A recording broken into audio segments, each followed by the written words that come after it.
तो welcome back the back bencher channel. आज हम पढ़ने जा रहे हैं हिस्ट्री का एक और टॉपिक, जलियांवाला बाग इंसिडेंट्स। तो इस इंसिडेंट्स के दौरान हमें थोड़ा ऊपर जाना होगा, यानी कि इससे पहले ही कहानी पढ़नी होगी क्या होता।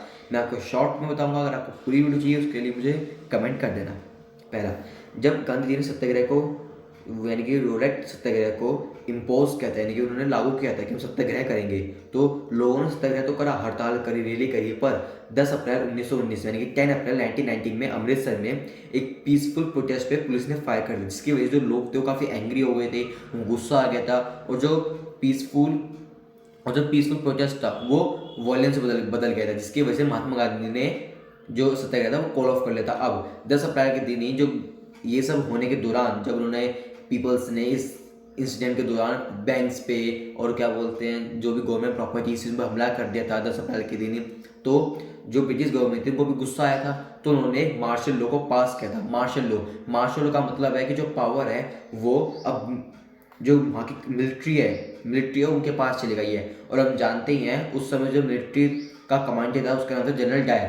तो अब हम जलियांवाला बाग पे पढ़ते हैं। जलियांवाला बाग में क्या हुआ था?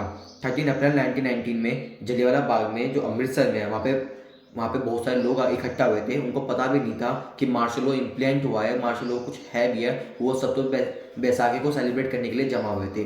तब क्या हुआ था, जो ग्राउंड था वो चारों तरफ से क्लोज था, बस एक नैरो एग्जिट थी। जो जनरल डायर था वो अपने सोल्जर्स के साथ आया था और उसने बिना कुछ वार्निंग दिए या फिर बिना कुछ ही इंस्ट्रक्शन दिए हुए अपने सोल्जर्स से कह के एक पीसफुल सेलिब्रेट त्योहार को एक खूनी खेल में बदल दिया था। उसने इतने सारे लोगों को मार दिया था कि जनरल डायर को एक हैवानियत के रूप में देखा गया था। इंडिया में आज भी जनरल डायर को एक हैवानियत के रूप में देखा जाता है। और इस इंसिडेंट को जलियांवाला बाग मैस्केर भी कहा गया।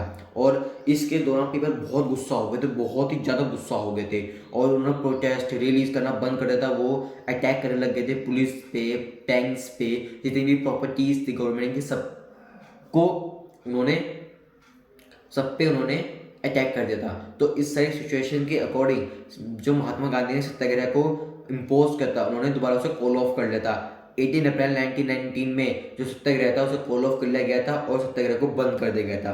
तो जलियांवाला बाग का इंपॉर्टेंट है। आई होप आपको समझ में आया हो। मैं हूँ आपका होस्ट, आपका दोस्त दीक्षांत। अगर आपको और कोई टॉपिक मुझसे समझना हो तो कमेंट में जरूर बताइएगा, मैं आपके उस टॉपिक पे जरूर वीडियो बनाऊंगा। धन्यवाद।